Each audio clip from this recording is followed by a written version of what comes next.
Hey guys, I'm sitting here driving all day, so thought I would record some thoughts. In the chat yesterday, Agro had made a comment that what level of monster summoners can summon.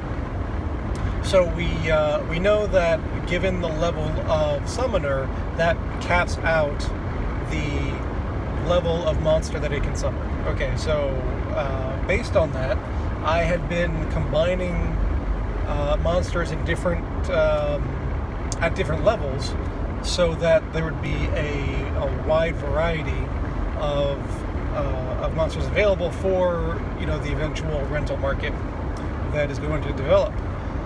So people can get in and get those high-level cards that they might want to use, but don't really necessarily want to shell out all the money for, at least at first. So, but then he said that if a summoner summons a monster of a higher level than it can work with, then that monster will be prorated down to the summoner's level. So that changes things a little bit and opens up some possibilities. So, like on the commons, you've got level 1 through 10, and if the summoner can, so let's say you have a level 3 summoner that's only halfway, or let's say level 4, it's only halfway up the chart. It could summon a level 10, but it will act like a level 5, and that means from the mercenary core holder, that's my side of things, that I could have all level 10s and make those available for rent.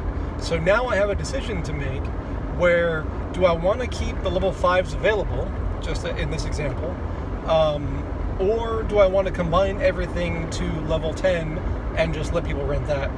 So, obviously a level 10 is going to rent for more than a level 5, because level 5 is, 19 cards and 19 level 1s, or BCX, and a level 10 is 379, so it's many times greater, almost 20 times greater. And obviously, for the people who have maximum level summoners, they can do a lot more with that level 10 monster than somebody with the lower level summoner can.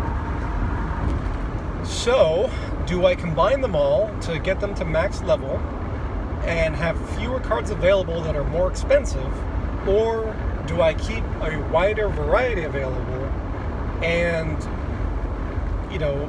basically lower the price for people? Because higher supply, lower price, all things being equal. That's Econ 101. And law of supply and law of demand, that's just as a tangent, as far as I'm concerned, is the only economic law, and everything else is just derivatives as applied to different situations. So yeah, that's what I'm thinking about. Right now, I'm leaning towards leaving everything, varied, so that more people can rent more monsters at lower prices, which will then expand the potential universe of players as much as possible, by providing them, that lower entry point into the game. And because, long term, I made this comment the other day, we want an infinite game. We want a game that is structured so that more people want to play it more, right? It's not just one time, you come through, you win the end, because, there's tomorrow. And, we want to encourage that. So, how do we get as many people playing as much as possible for as long as possible? And I think keeping prices low, is a factor in encouraging that. So that's where I am right now.